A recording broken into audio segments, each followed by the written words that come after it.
having me, and Mr. Sameh for attending the presentation, which is about the Egyptian Citizenship and Residency Program.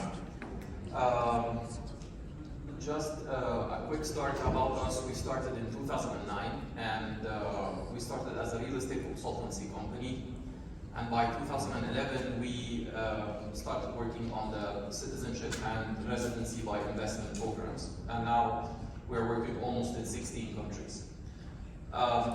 In 2019, we started working on the Egyptian Citizenship by Investment Program as the law was issued in December 2019. But to give you a quick background about Egypt.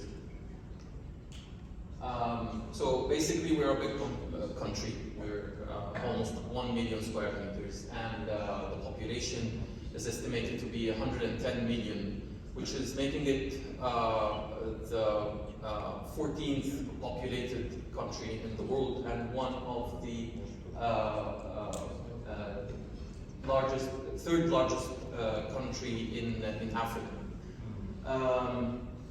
The foreign residents in Egypt represent almost 10%. We have more than 10 million people in our country from different nationalities. And we have more than 12 million tourists every year. This year is expected to be almost 15 million.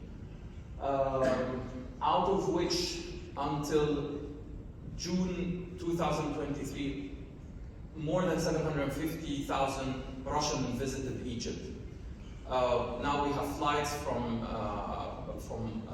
multiple airlines, including Egypt Air, which alone takes 14 flights every week. Alongside, we have Aeroflot, Ural, Nordwind, and S7, and others as well. That goes to multiple destinations in Egypt, in the Red Sea, in Cairo. And another information is that almost 10% of the people who purchase properties in the Red Sea are Russians. So we already have a Russian population that is already coming and visiting Egypt, and I'm assuming it's one of the favorite destinations for Russians. Now, why to do the citizenship by investment in Egypt? Now, the program is quite simple, and you can just get the citizenship in 6 to 9 months, depending on how fast you are processing your documents. Now, the most important thing, I believe, is opening bank accounts as an Egyptian in international banks. So you can use your MasterCard, your Visa, and everything comes back to normal in your life. Now, also the Egyptian passport is having a treaty with America that is allowing people to have an E2 residency permit in America as well. Another thing, which is having the ability to travel 50 countries without visa or visa on arrival. I know it's not the strongest passport, however, it's a useful passport in some countries and in some jurisdictions. Another important thing is the ability to buy unlimited land and properties in Egypt. So not to be limited to only having 2 properties as a foreigner, but you can have any number of properties you want, and the possibility of owning land. You will not need an Egyptian partner when you open a company in Egypt, if you are an Egyptian. And we have now one of the best and international schools and universities that is opening now in Egypt, which I will come to later in the presentation. Of course, everybody knows that Egypt is having a very good location, so we have a very big coastal line on the Mediterranean Sea and the Red Sea, and of course we have the River Nile and the Suez Canal, which is having like a very strategic location in the continent. Now, of course, Also, we have a beautiful weather the whole year, so we basically have a proper 4 seasons you can enjoy throughout the year. And the Egyptian people welcome foreigners, and we integrate them in our society. We are very hospitable people, and we enjoy having people from different nationalities in our country. Of course, due to the big population, Egypt is a big market. So if you have products or services that you want to market in Egypt, of course, with a population of 100 million, you can easily promote your products and services in the country as well. The most important thing is security and safety. So we take this in Egypt very seriously, and especially for foreigners. So I don't know what's in the media, but internally we take care of any foreigner who's coming to Egypt, and their security is considered a priority in our country. So basically you will be feeling safe in Egypt, and you will be enjoying your life in Egypt as well. Now, back again to the law. So basically in December 2019, the Egyptian government issued a law that allows foreigners to apply for the Egyptian citizenship through investment. Now, it is required that you submit some documents. To open a file number, you need to pay the government $10,000 and choose one of the programs that most suit the applicant to apply for the citizenship. And they are 4. Now, it's either you choose the real estate option, which is $300,000 in investment in any property you would like to invest in, or invest in companies with $350,000, plus giving a donation of $100,000 to the government. Or you can make a donation of $250,000, or make a bank deposit with $500,000 for 3 years. For the conditions of the real estate option, the property investment, it could be a villa, could be an apartment, could be a shop, could be a land, anything that you prefer. Most important that it crosses $300,000 of value, and it could be under construction, or it could be also ready property. So both options are available. You just need to provide some documents related to the ownership of the property and the proof that you transferred the $300,000 from outside to inside. Now, in order to maintain the citizenship, you need to keep the property for 5 years. You have the right to rent it, but you cannot sell it during those 5 years. After that, you are free to sell the property after the 5 years period. Now, for the bank deposit option, it's basically you need to keep the bank deposit for 3 years in the Central Bank of Egypt under the Egyptian Citizenship by Investment Unit. You don't have to open a bank account to do that. However, you will have to open a bank account within the 3 years so that you get your money back, because you are going to get it in Egyptian pounds at the maturity exchange rate, which will keep the value of your money until 3 years period. Now, it's not possible to take a loan with this amount. However, as I said, bank deposit is going to be returned back in 3 years without interest, but with the value at the exchange rate, at the maturity exchange rate. The company investment option is also an interesting one. So basically, you can invest in any type of companies. You have the freedom to do an investment in an existing company or a new company. You can be a 1% shareholder, you can be a 100% shareholder. So you have the freedom to choose whatever you want. Most important thing is to deposit $350,000 to the company bank account and make a donation of $100,000. Also, the company needs to be running for 5 years, so you cannot declare bankruptcy within the first 5 years of operation. After that, you can do whatever you want. You can sell it or even do a liquidation if you are not interested in proceeding. Now, there are some general conditions about the program. So, on average, the processing time is usually 6 to 9 months. However, this could be less if you choose to do the investment immediately after you do the file number. So it can be even 4 months in total if everything is ready.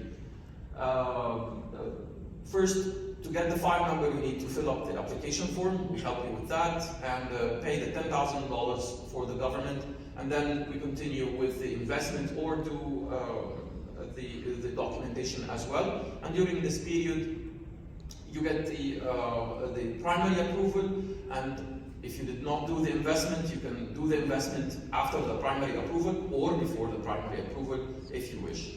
Now, once you get the primary approval, you have 1 year to do the payment if you would like to do the payment over some installments.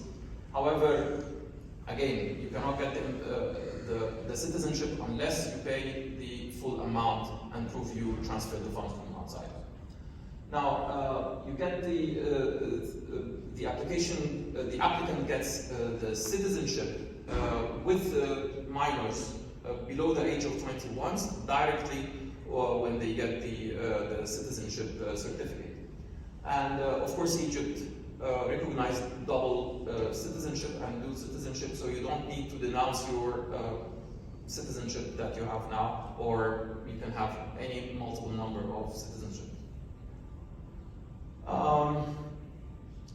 Very important that the funds received for the investment must come from abroad. So either you make a bank transfer, or you get the money if you want to transfer it or bring it in cash, but you need to prove that it came through a legal custom border. So it's land, sea, or air. The most important thing is that you declare it at the customs so that you can prove that this money is coming from outside. Now, you can transfer the money in dollars, in euros, in other currencies. However, the ruble is not approved yet. We will see this in the future how it will go. But any other currency is acceptable so far. And anyone can actually pay on behalf of anyone. So there is no need to make long procedures to prove the source of funds. Basically, anyone can send the money on your behalf. Now, as I was saying, the amounts could be paid within 1 year. So if someone doesn't want to pay immediately, he has the grace period of 1 year to do that. And the applicants get the citizenship after they prove that the full amount has been paid. Now, the Egyptian citizenship is inherited, so you don't need to pay again to have, when you get new children or grandchildren, you can get, they will automatically get the Egyptian citizenship. So no further applications. Another interesting thing, which is having multiple wives on the same application. I think this is, I think we are the only program that can do that. I needed to emphasize this so that you can wake up a little bit. And the program, the Citizenship by Investment unit accepts applications from all nationalities. However, the unit has the right to accept or reject anyone according to their sole discretion. Parents and siblings are not included in this in the application. They need to be in separate applications. There is no military service for the dual citizens who obtain the passport through investment.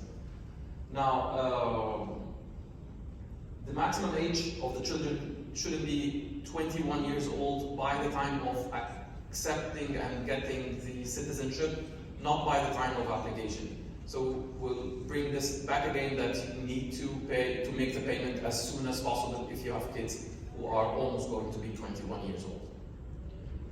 Now, the real estate market. I'll be very brief about it, I'll try.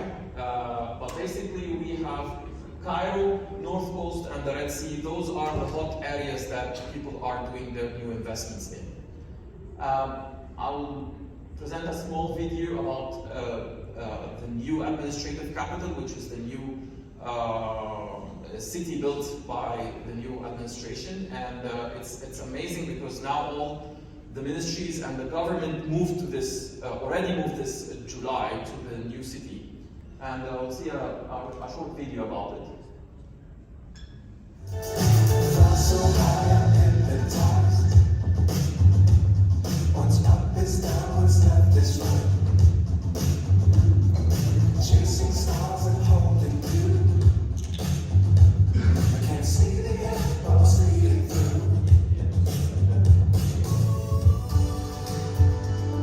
For thousands of years, countries have relocated their capitals, motivated by a variety of reasons. New capitals have been built to reflect political restriction, create a central or neutral city that avoids partisan conflicts, develop an underserved region, or ease pressure on an existing city, among other reasons. Egypt itself has shifted its capital at least 25 times over the 5,000 years of its recorded history. As Egypt's total population exceeded 102 million as of October 2021 and is expected to almost double by 2078. Its goal is to take the pressure off Greater Cairo. Cairo alone holds nearly 20 million people, 1/5 of the population, and is expected to double that by 2050. New capital and other new cities are not a luxury but essential to housing the growing population. Also growing Egypt's inhabited land area is another driver. Egypt has the largest, most densely settled population in the Middle East and North Africa. Only 8% of Egypt's total area of 1 million square kilometers is inhabited, with 95% of the population living on only 4% of the land, concentrated in the Nile Valley and Nile Delta. Why new capital won't fail like other cities? First, affordable housing. A new capital requires workers across the economic spectrum, from executives to street sweepers. Without housing options available for all classes, large segments of the population will be locked out of the city. This is the problem Nigeria and Brazil face today. The large number of essential workers that both cities require cannot find adequate, affordable housing and have resorted to shanty towns and informal settlements on the outskirts of Abuja and Brasilia. Second, transportation networks. Brasilia in particular failed to incorporate public transportation in its pilot plan, which further limited access and opportunities for workers essential to a successful city. A way to offset overcrowding and traffic congestion in Egypt's new capital is to provide strong transportation networks that simplify the commute from suburbs. To address this, Egypt is building several transportation lines linking the NAC with Greater Cairo. Among them is a 54-kilometer monorail from Nasser City to the new capital, with the first phase set to open. There is also a new high-speed electric rail network linking the Red Sea and Mediterranean Sea, passing through the NAC.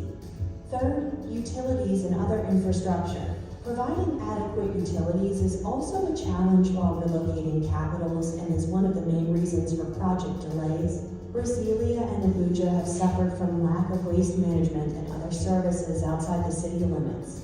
In March 2015, Egypt commissioned a power station for the NAC as part of its expansion of the nation's electricity generation capacity.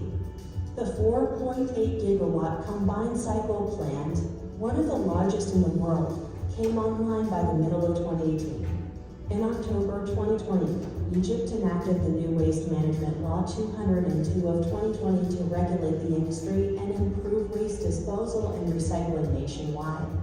The bill's provisions include the vital integration of the private sector in infrastructure projects including drinking water, wastewater and sanitation, and irrigation. The law also establishes investment incentives for informal garbage collectors, small companies, private contractors, and recycling centers to legally set up shop, to draw the private sector in. Drawing on the lessons from other countries, Egypt has been working to incorporate all the elements needed to make the shift to the new administrative capital successful, with sufficient investments in residential, social, and transportation infrastructure.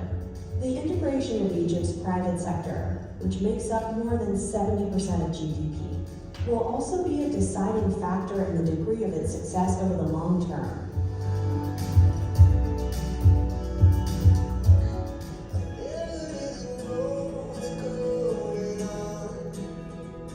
So we'll stop the 2 hours presentation. So we'll do another one for the North Coast. Still 1 hour and a half. So this is the North Coast of Egypt.